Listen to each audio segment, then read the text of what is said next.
High বন্ধুরা, এগুলো money plant গাছ।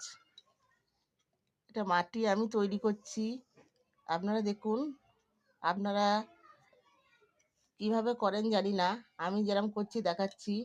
বালি 2-3 মুঠো বালি দিয়ে, মানে বালির ভাগটা বেশি থাকবে, মাটির ভাগটা কম থাকবে। আর ব্যবহার করা চা 2-3 চামচ পরিমাণ মতন আমি দিয়ে দিলাম। আর এতে সর্ষের খোল একটু দিয়ে দিলাম, দিয়ে নারকেল ছোবড়া দিয়ে ড্রেনেজ সিস্টেমটা ঠিকঠাক করে গাছগুলো আমি বসিয়ে দিচ্ছি।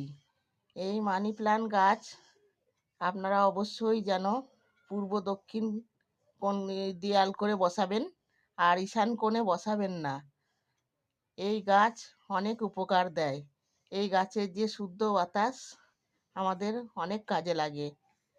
এই গাছের জন্য তেমন কিছুই পরিচর্যা লাগে না, মাঝে মাঝে জল দিয়ে দেবেন, ব্যাস গাছ হেলদি থাকবে।